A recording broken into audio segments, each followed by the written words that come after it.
Hello everyone, this is Shooter Fantasy, and for today's video I decided to see if basic computer specs from 8 to 11 years ago have any hope of running Halo Online, a game based on an engine that was created 9 years ago for the Xbox 360.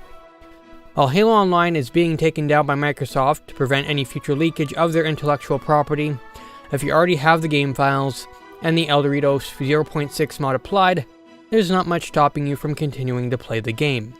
And in that same vein, there's nothing really stopping us from seeing if it can run on old or weak hardware. In fact, this will be an opportunity to see just how optimized the Halo 3 engine is. So, I've got this old motherboard setup that was gutted from a media center machine, and a rather old graphics card. It's a Radeon HD 5450 graphics card that has only 1GB of VRAM. If you were to buy this card today, it would cost you about $51 Canadian. For the RAM, we have 4 1GB sticks of DDR2 with 800 MHz clock speeds and a Core 2 quad CPU.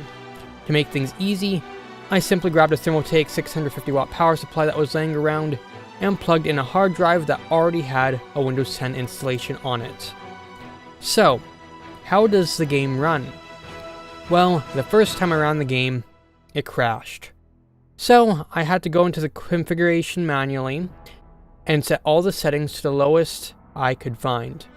I found the game ran best at 640 by 480 resolution, though some dips to 15 frames per second happened as well.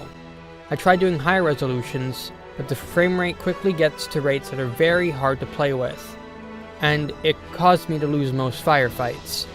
One thing I did notice though, is that the field of view doesn't really affect the frame rate in any significant way. Now, for some frame of reference of how this card is compared to another, the HD 5450 is about 7% stronger than Intel HD 2000, according to userbenchmark.com. Realistically, 640 by 480 is the original resolution Halo 3 ran at on the Xbox 360, so it ends up feeling like the old Halo experience, with a lot more poppin' when you have it cranked to the lowest possible settings. But the fact that a card and CPU this old can run Halo Online pretty well without too much trouble is pretty cool. So, if you like this video, feel free to like it, and if you want to keep up with my future content, feel free to subscribe. And if you want to be notified of my future contents, click the bell notification icon. And if you feel inclined, I do have a Patreon link down below. It's optional, but it is there. With that all said, I'll see you guys next video or live stream, whichever comes first.